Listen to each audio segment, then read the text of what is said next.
Tafadhal Ustaz. Bismillah, alhamdulillah, wassalatu wassalamu ala rasulillah wa ala alihi washabihi wa man walahu ba'du. Babun fi bai'il mukrahi wa nahwihi bil haqqi wa ghairihi.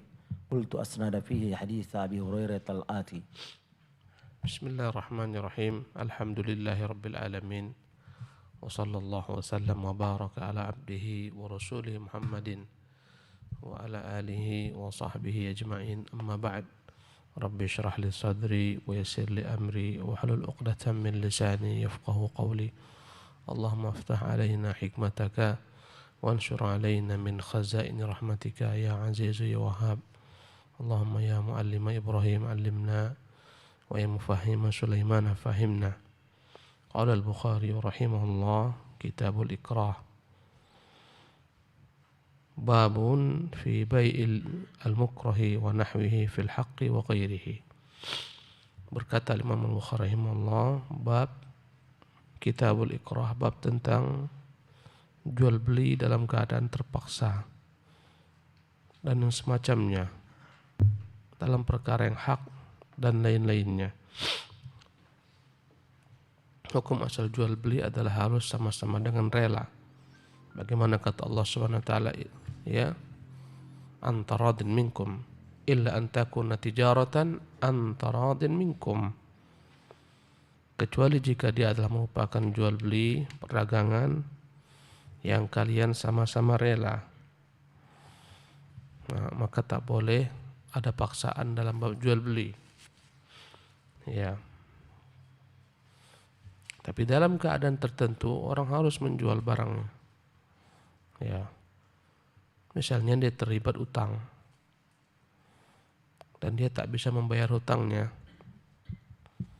Kemudian dilaporkan kepada penguasa. Maka penguasa berkewajiban untuk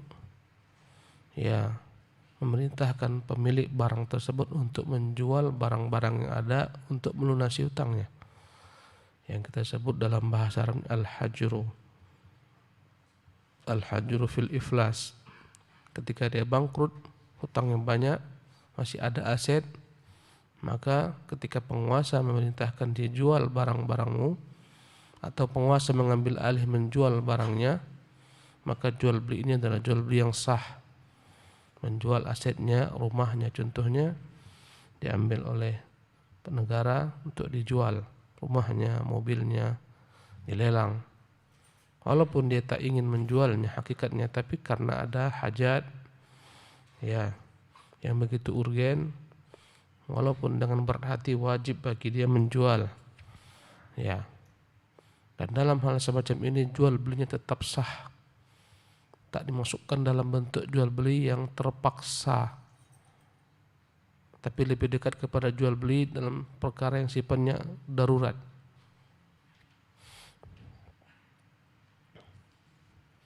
Al-Imam Al-Bukhari rahimahullah tabaraka ta'ala menyebutkan dalam hal ini kisah bagaimana Nabi yang mulia sallallahu alaihi wasallam berjanji akan mengeluarkan kaum Yahudi. Di Madinah ada kaum Yahudi yang tinggal bersama Nabi sallallahu alaihi wasallam. Ada Bani Qainuqa, ada Bani Nadir, ada Bani Quraidah. Yang mereka di awal kedatangan Nabi SAW dibuat kesepakatan damai, perjanjian antara Islam dan orang-orang Yahudi berdamai, tak saling mengganggu, bertoleransi, menjaga masing-masing agamanya, dan bersatu menjaga kota Madinah dari serangan musuh-musuh yang ingin menyerangnya. Disebut dengan nama Piagam Madinah. Ya, agar hidup tentram dan damai, masing-masing toleransi. Namun Yahudi berkhianat. Mereka ingin melenyapkan Islam. Mereka bersepakat untuk membunuh Nabi sallallahu alaihi wasallam.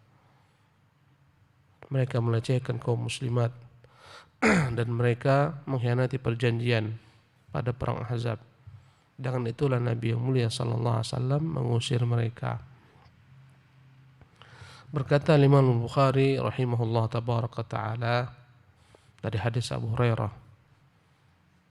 Qala, berkata Abu Hurairah, bainama nahnu fil masjid, tatkala kami berada di masjid, idh kharaja alaina Rasulullah sallallahu alaihi wasallam, tiba-tiba keluarlah menemui kami Rasulullah sallallahu alaihi wasallam, faqala, maka beliau bersabda, intaliqu ila Yahuda, marilah berangkat kita menemui orang-orang Yahudi.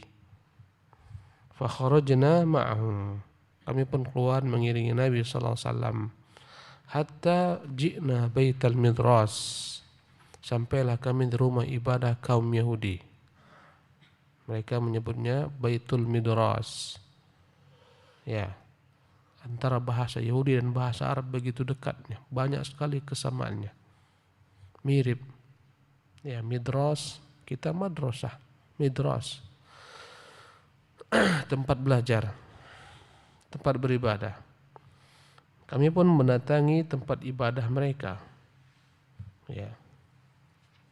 Faqama an-nabiy sallallahu alaihi wasallam, maka Nabi yang mulia sallallahu alaihi wasallam memanggil mereka, ya ma'syarul yahud aslimu taslamu, wahai kaum Yahudi, masuklah kalian ke dalam Islam, niscaya kalian akan selamat.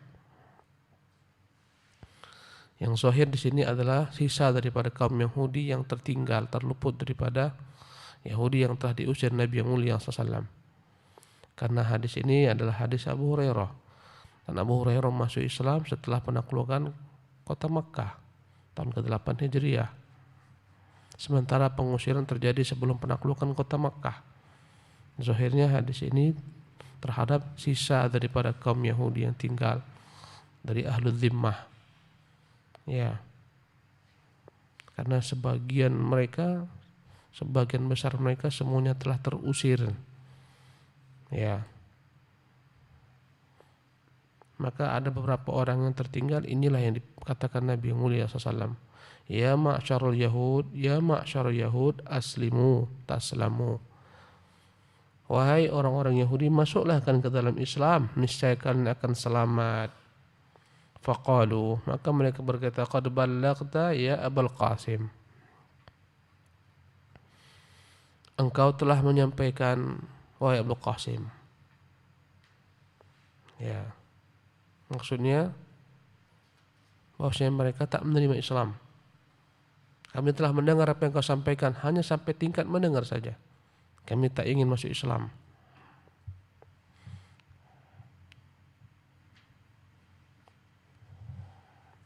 Faqala dzalika urid.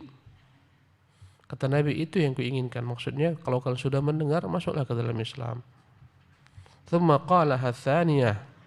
Kemudian Nabi kembali mengatakan yang kedua, ya aslimu ya ma'syar yahud taslamu, masuklah ke dalam Islam, kalian selamat dunia, selamat di akhirat. Ya, hak-hak kami menjadi hak kalian, kewajiban kami menjadi kewajiban kalian. Ya, tak ada permusuhan tatkala kalian masuk ke dalam agama ini.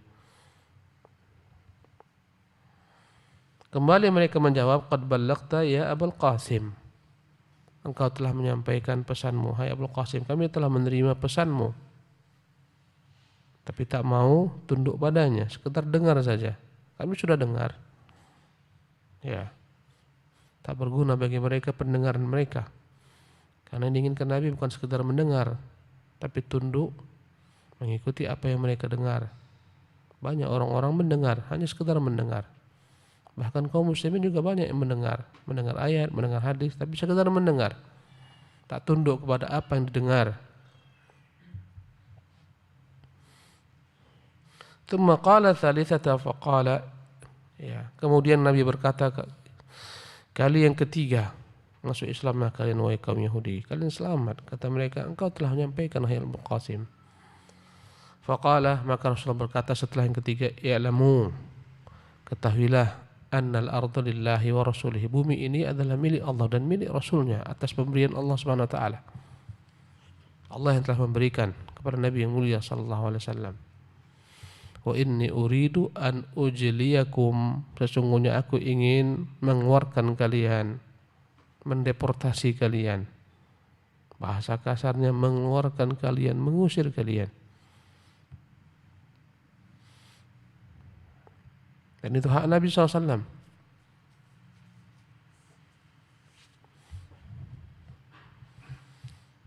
Dan Nabi telah berazam jangan pernah lagi kelak tinggal Yahudi di Jazirah. Walaupun Nabi telah mengusir semua Yahudi yang berada di kota Madinah, tapi Yahudi di Khaybar dibiarkan Nabi SAW menaklukkan benteng Khaybar pada tahun ke-7 Hijriah. Di sana banyak benteng-benteng besar. Yahudi yang diusir Nabi SAW dari kota Madinah ini, sebagian besar mereka bergabung dengan Yahudi lainnya di negeri Khaybar. Dan Nabi SAW tidak mengusir Yahudi di Khaybar. Tatkala mereka kalah dalam peperangan Khaybar, Rasulullah SAW ingin mengusir mereka. Mereka minta syafaat, biarkanlah kami di sini. Kami lebih tahu dengan negeri ini, dengan tanahnya, karakter tumbuh-tumbuhannya. Biar kami mengurusi kurma-kurma ini. Kita bagi hasil. Maka Nabi yang mulia SAW menerima keinginan mereka. Dibuatlah kesepakatan, perjanjian kerjasama antara Yahudi dan kaum muslimin. Tanah-tanah milik kaum muslimin yang mereka kuasai dengan sebab peperangan ataupun dengan sebab ke Yahudi kalah menyerah kepada Nabi SAW bernama harta fai', mereka yang mengurusi, hasilnya dikembalikan kepada Nabi yang mulia SAW dan dibagi dengan mereka. Nabi tak mengusir mereka. Begitulah seterusnya. Pada masa Abu Bakar, Nabi yang mulia SAW setelah wafatnya Abu Bakar tidak juga mengusir mereka. Pada masa Umar, di awal-awal pemerintahan Umar juga tidak mengusir mereka. Kemudian datanglah keinginan Umar untuk mengeluarkan mereka dari Jazirah. Maka mereka komplain. Mereka mengatakan Ibnu Khattab, ya, bagaimana kau mengeluarkan kami sementara Nabimu tidak mengeluarkan kami? Ya, tingkah laku engkau ini sepak terjangmu menyisihi Nabimu. Nabi membiarkan kami. Maka Umar mengingatkan bahwa Nabi dahulu telah berjanji, ya, numakkinukum bima syi'na. Kami akan berikan kalian izin tinggal di sini, bertempat di sini sebagaimana yang kami kehendaki. Ya. Dan Nabi sebagai penguasa. Ketika Nabi wafat digantikan oleh Abu Bakar. Ketika Abu Bakar wafat digantikan oleh Umar. Mereka penguasa dan mereka adalah pengganti Nabi yang mulia SAW. Kata Umar, Nabi berjanji, berpesan jangan sampai berkumpul dalam Jazirah Arabia dua agama. Oleh karena itu, kuputuskan kalian semua harus tinggalkan Khaybar. Maka mereka pun semuanya harus meninggalkan Khaybar pada masa Umar bin Khattab. Pergilah mereka meninggalkan Khaybar, bercerailah mereka ke permukaan bumi ini, ke penjuru bumi. Adapun kaum Yahudi yang ada sekarang, ya, di Baitul Maqdis, mereka menyebutnya Israel, di Israel, bukan lagi Yahudi asli. Ya, karena Yahudi pada prinsipnya adalah merupakan nasab, darah dari keturunan anak-anak, ya, Yakub memiliki 12 orang anak yang namanya Asbat. Dan 12 orang anak-anak inilah semuanya nenek moyang Yahudi. Ya, adapun Yahudi yang ada sekarang di sana, di Israel sana, bukan lagi Yahudi secara nasab. Karena kalau kau lihat ke sana mereka ada yang seperti orang Cina, matanya cipit, ada yang seperti orang negro, hitam legam. Ya, mereka, ya, hakikatnya bukan lagi Yahudi, tapi mereka masuk ke dalam agama Yahudi. Kenapa? Karena menganggap agama Yahudi ini adalah agama jaminan keamanan dunia mereka. Karena pemerintah memberikan kepada mereka banyak fasilitas. Ya, maka mereka berbondong-bondong dari seluruh penjuru dunia. Sebagian mereka bukan berasal dari agama Yahudi, bahkan sebagian dari Turki. Ditawar di sana orang negara, ya, mereka pun masuk ke dalam agama Yahudi. Mereka bercampur baur dengan Yahudi, sehingga Yahudi yang ada sekarang tak lagi asli Yahudi, kecuali agamanya belaka. Jadi kembali kepada pembahasan kitab kita ini, berkata Nabi yang mulia SAW dalam hadis ini, Wa inni uridu an ujliyakum, sesungguhnya aku ingin mendeportasi kalian, mengeluarkan kalian. Faman wajada minkum bimali syai'an, barang siapa yang masih punya harta, falyabi'hu, maka hendaklah dijual. Wa illa, ya, kalau tidak akan lakukan, fa'lamu annamal ardu lillahi wa rasulih, bumi ini akan kami kuasai. Ini bumi milik Allah dan milik Rasulnya. Maka mereka pun dengan terpaksa, dengan ikhtiar mereka menjual benda-benda mereka agar mudah mereka tinggalkan ya kota tersebut. Sebagaimana kita kadang-kadang harus pindah. Kenapa? Mungkin sudah habis kontrak dengan perusahaan, harus pulang kampung. Ya, tak sanggup lagi hidup di Batam, keras di Batam, kerjaan tak ada, mau pulang kampung. Terpaksalah kita menjual aset yang ada, barang-barang yang ada, mobil dijual murah, rumah dijual murah, semua dijual murah. Padahal kita tak ingin menjualnya, tapi karena keadaan. Inilah yang dimasukkan oleh Al-Imam Al-Bukhari rahimahullah tabaraka ta'ala.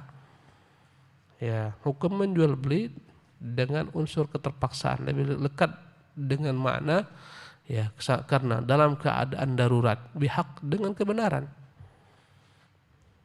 Ya, jadi ini maksudkan dengan terpaksa, bukan ya kau jual ini harus kau jual, kalau enggak kau jual saya kubunuh, kau kan kubunuh. Nah, ini terpaksa, jual belinya tak sah. Ini namanya bihaqqin, dengan hak. Kalau tak kau jual tanahmu itu, resiko nanti akan ku ambil. Ya, tanahmu yang di sana, tanahmu yang di sini, jual kepadaku. Terpaksalah dijual, ini jual belinya tak sah. Kalau yang kita berikan contoh-contoh seperti ini, maka adalah jual beli yang sah, tetap berlaku. Allah Ta'ala alam. Na'am. Babun la yajuzu nikahul mukrahi. Qala Allah Ta'ala, billahi minasyaitonir rajim. ولا تكرهوا فتياتكم على البغاء إن أردنا تحسنا لتبتغوا عرض الحياة الدنيا ومن يكرهن فإن الله من بعد إكراههن غفور رحيم. عن عائشة رضي الله عنها قالت قلت يا رسول الله yusta'marun nisa'u fi abda'ihinna. Qala na'am. Qultu fa innal bikra tusta'maru fatastahyi fataskut qala sukatuha iznuha wa fi riwayatin ridlaha samtuha. Na'am. Berkata Imam Al-Bukhari rahimahullah, babun la yajuzu nikahul mukrah. Bab tidak boleh memaksa seorang perempuan untuk menikah. Tak boleh ada pernikahan yang sifatnya ya dipaksa. Tak boleh memaksa seorang wanita untuk menikah. Jika dia komplain, maka pernikahannya dapat dibatalkan. Kemudian Al-Imam Al-Bukhari menyebutkan ayat. Dia berbicara tentang pernikahan yang disebutkannya ayat. Allah berfirman, wala tukrihu fatayatikum alal bigha'i. Janganlah kalian paksakan budak-budak kalian untuk melacurkan diri mereka. In aradna tahassuna, kalau mereka ingin kesucian diri.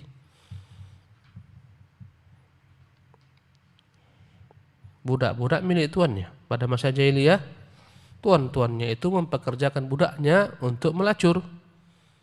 Namanya bigha'. Mereka membuatkan di rumah budak-budak tersebut tanda, itu adalah pelacur, semacam bendera. Jadi mereka buat ya bendera. Kalau sekarang kita namanya iklan. Iklannya mereka dengan meletakkan di rumah-rumah budak-budak mereka bendera. Royah. Ya. Menunjukkan pelacuran adalah perkara yang biasa pada masa mereka. Bukan perkara yang tabu, terang-terangan mereka lakukan. Biasa. Dan berzina adalah hal yang biasa di masa jahiliyah. bukan hal yang dianggap tabu karena rusaknya fitrah. Maka mereka paksa budak-budak mereka untuk berzina. Karena statusnya budak di bawah tuannya, dia harus tunduk. Maka turun ayat ini melarang mereka memaksa budak mereka untuk berzina. Ini sesuatu yang haram. Yang haram saja diharamkan untuk dipaksa. Apalagi yang halal. Pernikahan itu halal. Imam Bukhari menggunakan ini sebagai bentuk qiyas aula. Kalaulah yang haram saja dilarang. Jangan kau paksa budak-budakmu untuk berzina. In aradna tahassuna, kalau mereka ingin kebaikan. Mereka tak mau menjadi pelacur, mereka mau dinikahi dengan pernikahan yang sah, yang halal. Jangan kau paksa mereka. Yang haram saja diharamkan Allah untuk dipaksakan, zina. Apalagi yang halal. Tentu lebih layak, tak bisa padanya dengan unsur terpaksa. Dengan itu Imam Bukhari mendatangkan ayat ini. Litabtaghu aradal hayatid dunya. Jangan paksa mereka berzina karena ingin mengambil upahnya, yang mana upahnya ini adalah merupakan segelintir daripada kenikmatan dunia yang tak ada apa-apanya dengan akhirat. Kalian paksa mereka berzina. Wa man yukrihunna, barang siapa yang memaksa mereka, fa innallaha min ba'di ikrahinna ghafurur rahim. Sungguhnya Allah Maha Pengampun, Maha Penyayang, maka berhentilah, bertobatlah. Kalau kalian bertobat dari perbuatan ini, Allah Pengampun lagi Maha Penyayang. Ya, Ghafurur Rahim, Maha Pengampun lagi Maha Penyayang. Kalau kalian tobat kepadanya, kembali kepadanya, tak melakukan lagi perdagangan wanita ini.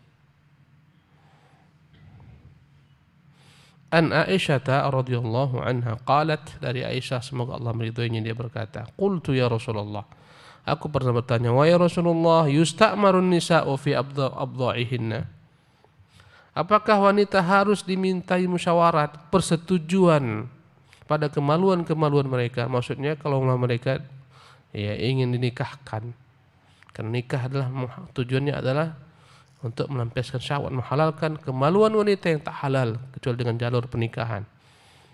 Itu tujuannya.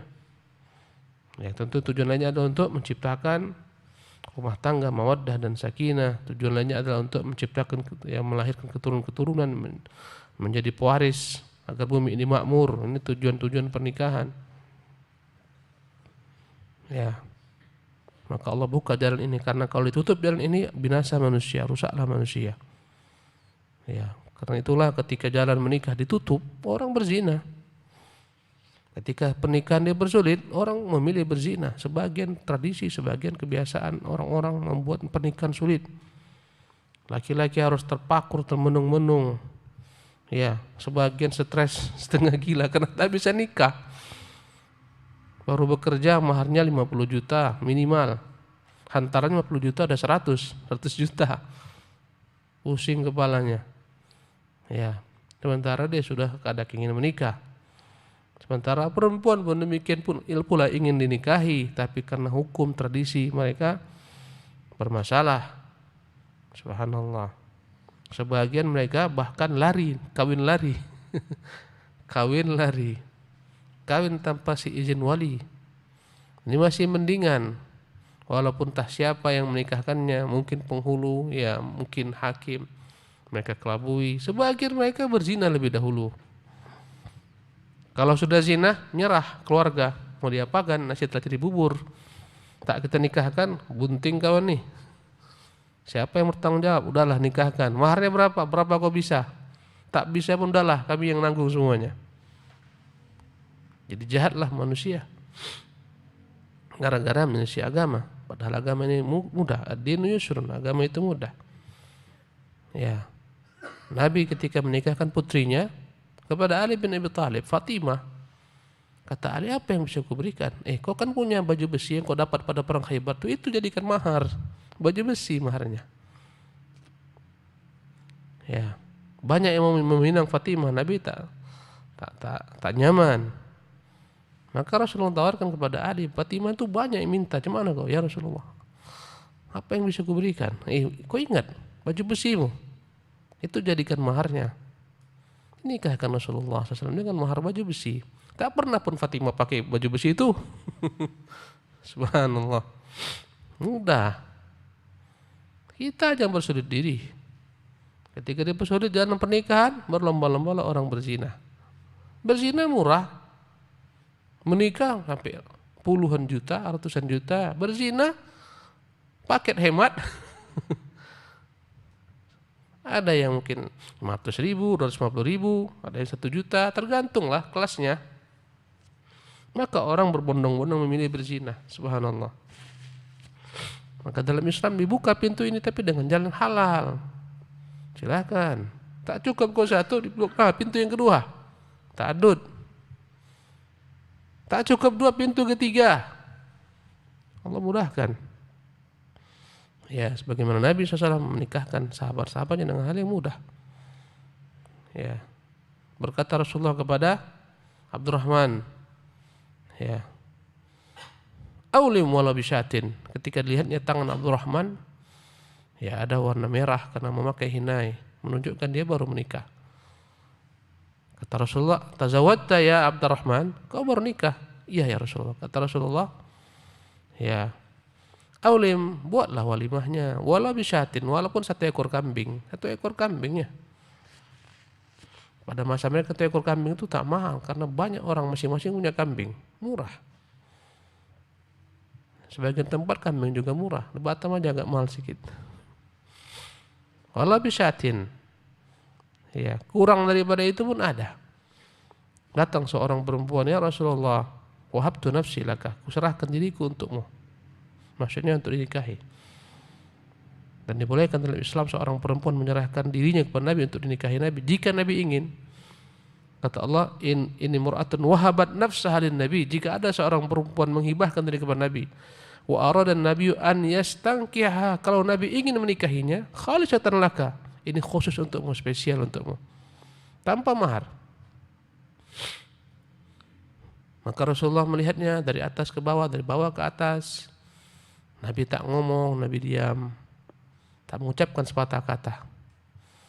Ya. Akhirnya wanita ini pun duduk menunggu apa mau dibilang Nabi sallallahu alaihi wasallam. Nabi telah melihatnya, mungkin Nabi tak tertarik untuk menikahinya. Ya. Tapi Nabi tak mengucapkan apa-apa perkataan yang mungkin dapat menyakiti wanita ini. Nabi diam saja. Ya, begitulah kira-kira kalau andai kata ada orang menawarkan daripada antum tak serak, udah diam aja, jangan cerita. Perempuan ini pun duduk.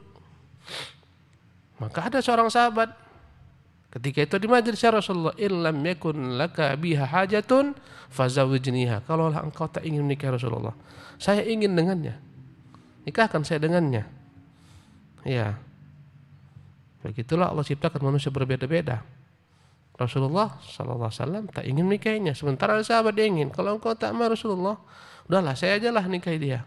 Fazawwijniha. Ya. Kata Nabi, hal ma'aka syai'un, kau punya sesuatu? Tak ada Rasulullah, yang ada ini sarungku ini. Sarung aja dia punya, baju pun tak punya, karena mereka dalam keadaan susah kala itu. Awal-awal hijrah susah. Nabi itu tak pernah kenyang makan kecuali setelah ditaklukkan benteng Khaybar. Kadang 3 bulan berganti, ya, bulan sabit muncul. Tak pernah mereka masak karena tak ada yang mau dimasak. Kata ibunda kita Aisyah, kami tak pernah makan kenyang kecuali Khaybar ditaklukkan. Baru mereka kenyang makan kurma. Ya, jadi mereka tak punya banyak perbendaharaan dunia. Kata Nabi, apa yang kau buat dengan sarungmu ini? Kau pakai untuk dia, kau telanjang. Ya, jangan kau pulang ke rumah dulu. Iltamis, carilah apa yang bisa kau jadikan mahar. Walau khataman min hadidin, walaupun satu bentuk cincin dari besi, bukan dari emas, cincin dari besi, ambil, coba cari. Pulang ke rumah, ditengoknya setiap sudut, bolak-balik rumah, pulang ke Nabi ya Rasulullah.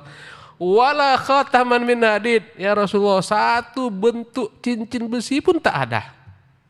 Nabi geleng-geleng. Tapi dia ingin menikah, tak ada yang mau diberikan. Nabi bertanya, hal ma'aka syai'un minal Qur'an? Engkau punya hafal Quran?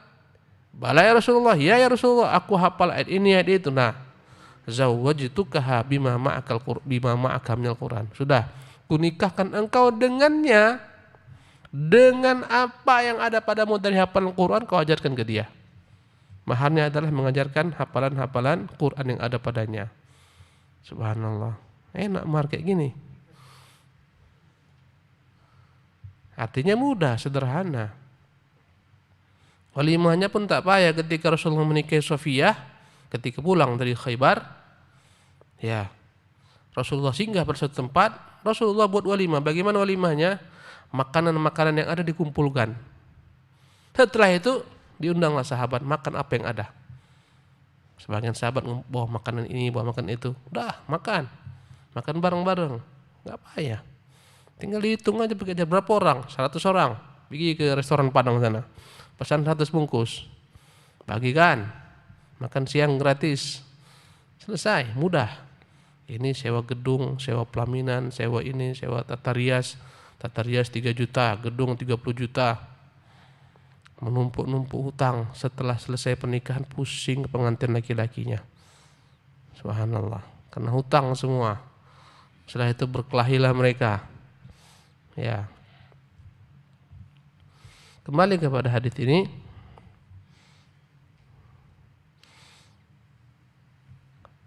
An Aisyah radhiyallahu anha qalat, dari Aisyah semoga Allah meridainya, dia berkata, qultu ya Rasulullah yusta'marun nisa'u fi abdha'ihinna. Apakah wanita itu wajib dimintai permusyawaratan, persetujuan dalam perkara pernikahan mereka untuk menghalalkan kemaluan-kemaluan mereka? Qala na'am, kata Rasulullah, ya. Qultu fa innal bikra tusta'maru fatastah. Ya Rasulullah, kadang-kadang wanita itu kalau dia masih gadis, kalau dimintai persetujuan, dia diam saja, dia malu. Lalu dia mengatakan, ya saya mau. Itu gadis-gadis dulu kok, gadis sekarang mana cerita. Ini gadis-gadis dulu yang dipingit, yang mereka begitu malu. Ya, gadis-gadis sekarang kadang lebih berani daripada laki-laki. Sesungguhnya anak gadis ya Rasulullah, kadang-kadang ketika dimintai permusyawaratan orang tuanya, dimintai persetujuan, fatastahi, dia malu, tak ngomong dia. Fataskut, dia hanya diam saja. Qala sukatuha idnuha, kalau dia diam berarti dia rela. Ya.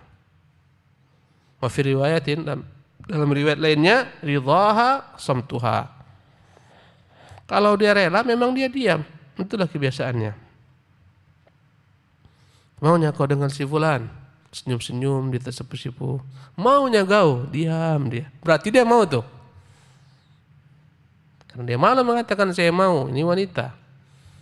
Tapi berbeda-beda zaman lah dengan sekarang. Demikianlah kajian kita pagi hari ini. InsyaAllah besok kita lanjutkan. Subhanakallah bihamdika. Asyhadu an la ilaha illa anta astaghfiruka wa atubu ilaik.